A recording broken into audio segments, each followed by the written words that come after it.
Yaël Braun-Pivet, bonjour. Bonjour.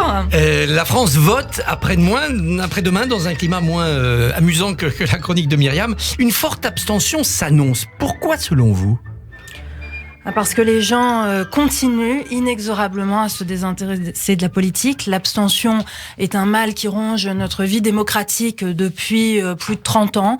Le taux s'accroît au fur et à mesure des élections. Les municipales, les départementales, les régionales avaient été marquées par un très fort d'abstention. Et la présidentielle, ça passionne d'habitude. Alors, la présidentielle, ça passionne. On a eu des présidentielles avec 30% d'abstention dans le passé. Donc ça a aussi existé. En 2002, bien sûr. Donc ça a aussi existé. Il faut absolument qu'on réussisse à réenchanter la politique. C'est un peu ce qu'on voulait faire en 2017 avec la survenance de la société civile dans la politique. Vous avez rappelé que je venais du Parti socialiste, mais je suis surtout derrière le président de la République depuis maintenant 7 ans, parce que moi je crois au dépassement des clivages, à la société civile en politique, à de nouveaux visages, parce que la politique, ça nous concerne tous. Il faut qu'on continue inlassablement à convaincre les gens que la politique, ça change la vie des gens, ça change leur vie. On peut agir sur le destin commun en faisant de la politique, et donc c'est important de voter parce que ça compte. On a facilité les procurations, est-ce qu'il ne fallait pas aller plus loin, et pour plus tard on peut le faire, le vote par correspondance ? Alors, on y est à travailler, on a des problèmes de sécurisation, donc il faut y travailler sur le long terme. Moi, je note qu'effectivement, les modalités de vote, correspondance, électronique, vote anticipé, tout ça pourrait remédier en partie à l'abstention, mais c'est pas la cause principale. Les Français, s'ils voulaient aller vraiment voter, c'est l'école au coin de la rue, c'est l'école où vont nos enfants, c'est 10 minutes de temps dans une journée dimanche. Quand on est à Paris de 8h ou dans une grande ville de 8h à 20h, autrement jusqu'à 18h, on a largement le temps de se déplacer. Mais effectivement, il faut travailler sur toutes ces modalités de vote. Il faut moderniser notre vie démocratique, évidemment. Dans le Parisien ce matin, le président évoque la reconnaissance du vote blanc comme vote exprimé. Ça aussi, vous y êtes favorable ? Ça pourrait développer la participation ? Alors, je sais que le vote blanc, les Français le demandent, donc il faut écouter ce que les Français nous disent. Aujourd'hui, on le compte, le vote blanc. Oui, mais pas comme exprimé. On le compte à côté des nuls. À côté, mais donc ça veut dire qu'on a une notion, une connaissance de la masse de personnes qui ont été déposées un bulletin blanc. Parce que quand on vote blanc, c'est pas de l'abstention, c'est du vote blanc. On a quand même souhaité aller voter, mais on n'a pas de candidat qui correspond à notre choix. Aujourd'hui, on a 12 candidats, donc déjà, on a tous l'échiquier politique qui est représenté. Donc j'espère que les gens sont en capacité de choisir une personne. Après, comptabiliser le vote blanc comme suffrage exprimé, c'est une piste. Il faut tout regarder. J'ai envie de vous dire, aucun tabou sur le sujet. Il faut renverser la table parce que il faut absolument que nos compatriotes retrouvent le chemin des urnes. Jusqu'alors proposer un jour une sorte de 6e République avec peut-être la proportionnelle ou un autre fonctionnement entre Parlement et gouvernement ? Alors moi, je ne suis pas pour une 6e République. Je suis pas pour renverser complètement la table. Moi, je suis pour une rénovation de nos institutions telles qu'elles existent aujourd'hui. J'ai d'ailleurs fait un rapport avec 25 propositions pour renforcer notre vie démocratique.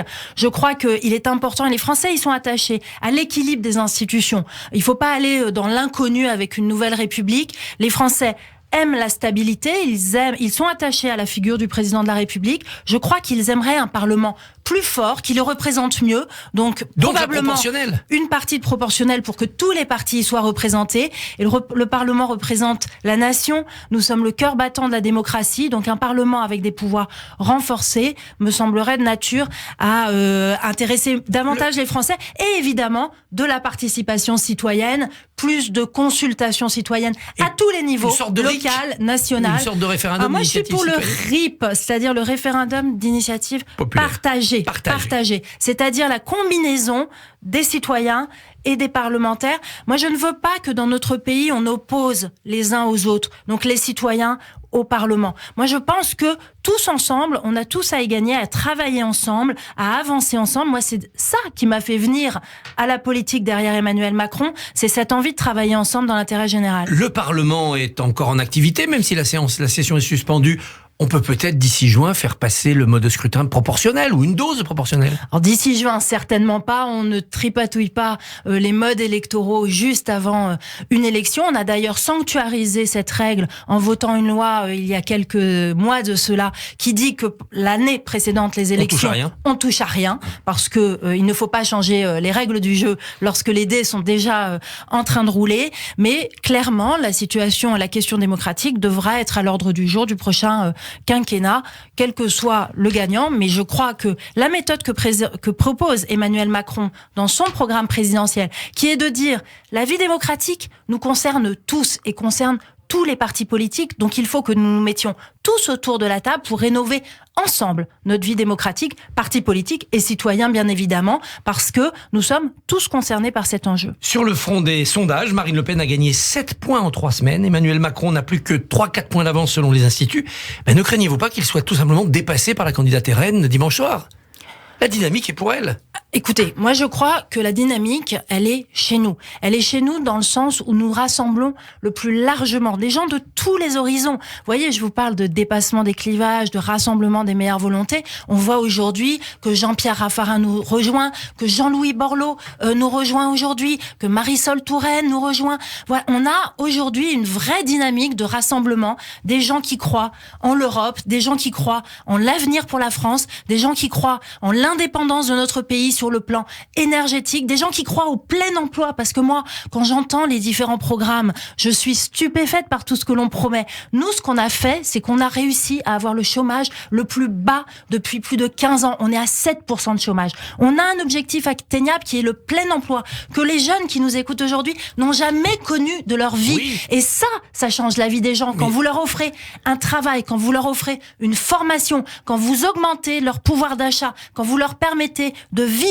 dignement de leur travail, ça c'est du concret. Mais ce qu'on retient du programme Macron, c'est la retraite à 65 ans et le RSA conditionné, c'est-à-dire deux mesures un peu punitives, en tout cas qui font pas rêver. Alors le RSA conditionné, ça n'a rien de punitif.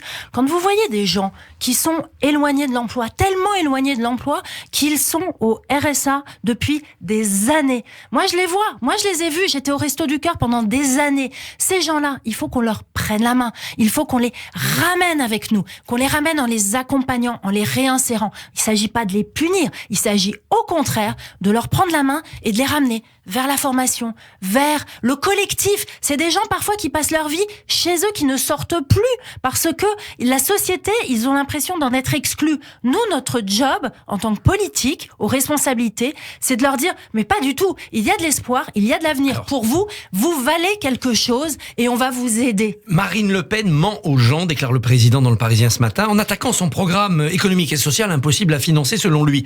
Est-ce le bon angle d'attaque ? Moins dire qu'elle est extrémiste et beaucoup plus dire qu'elle est irréaliste. C'est les deux. J'ai envie de vous répondre.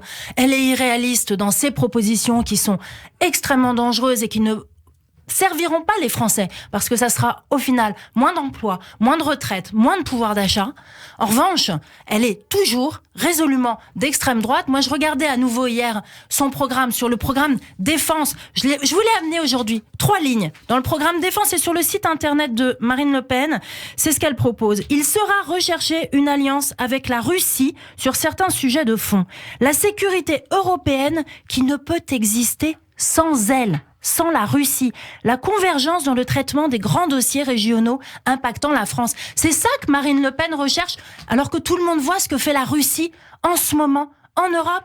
Vous croyez encore au Front républicain au 2e tour ? Est-ce que vous ne pensez pas que la droite va dire « Macron, débrouille-toi, de toute façon on pourra cohabiter avec Le Pen, elle n'aura pas de majorité » et puis que les mélenchonistes vont dire « on va vers Macron parce qu'il y a plus de social ». Moi, ce qui m'importe, c'est de réunir toutes les personnes qui veulent faire avancer la France et faire gagner les Français. Donc, moi, j'espère, et c'est ce qui se passe en ce moment, c'est pour ça que je vous parlais de dynamique, que tous ceux qui croient en l'Europe, qui croient en le futur, qui croient en notre capacité à réinventer la vie des gens, mais faire en sorte que notre pays retrouve cette indépendance énergétique, industrielle, agricole, cette autonomie, eh bien, ils doivent nous rejoindre parce que c'est nous qui portons ce projet-là. Nous portons surtout un projet crédible. Nous avons montré en 5 ans que nous avions pu faire un certain nombre de grandes réformes que personne n'avait fait avant. Nous avons montré que nous étions sérieux, que nous avions des résultats, que nous pouvions rassembler les Français. Il faut continuer dans cette dynamique-là et il faut que les gens nous rejoignent sur ce projet. Est-ce qu'il n'aurait pas fallu montrer beaucoup plus ce grand rassemblement ? On a l'impression qu'il y a le président tout seul, comme sur la scène à Nanterre dimanche dernier. Le président, comme vous le savez, est très pris sur le front international. Nous sommes sur le terrain depuis le début. Mercredi, j'étais encore dans mon département à faire une réunion publique avec Julien de Normandie. Il y en a eu plus d'une quinzaine dans les Yvelines, plus de 300 sur tout le territoire français. Donc nous sommes nombreux, nous sommes là, nous sommes sur le terrain. Nous nous adressons directement aux Français parce que nous souhaitons converser avec eux, leur montrer ce que nous voulons faire, échanger, leur expliquer notre programme. Donc nous sommes sur le terrain et c'est là que les Français nous attendent. Sur une question qui vous est chère, la fin de vie, le président sortant, candidat, propose une convention citoyenne. Celle sur l'écologie a laissé un souvenir mitigé. Pourquoi ça serait la bonne méthode ? La bonne méthode, c'est de faire participer les Français. Alors c'est la convention citoyenne, c'est du grand débat et probablement derrière une consultation qui pourrait soit s'effectuer par référendum directement, soit une consultation du Parlement. Moi, ce qui m'intéresse sur la fin de vie, c'est la consultation de tous, l'échange de tous et pas la confiscation par quelques-uns de ce type de sujet parce qu'il nous concerne tous. Ce qui est certain, c'est qu'il faut que ce débat ait lieu. Il aura lieu si on élit Emmanuel Macron. Il s'y est engagé et pour moi, c'est extrêmement important parce que d'autres ne sont pas du tout sur cette ligne et je crois qu'il s'agit d'une vraie conquête de liberté et de dignité pour nos compatriotes. Un dernier mot sur le second tour. Est-ce qu'il est vraiment possible de rassembler des gens qui ont voté Pécresse, Jadot ou Hidalgo après tout ce qu'ils ont dit contre Emmanuel Macron depuis 6 mois ? Il faut qu'on se rassemble sur un projet. On se rassemble pas uniquement sur une personne ou une personnalité.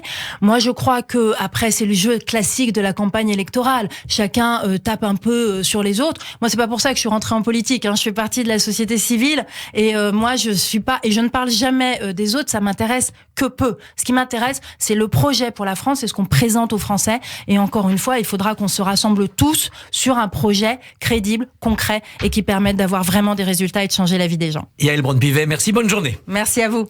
Merci beaucoup Christophe Barbier.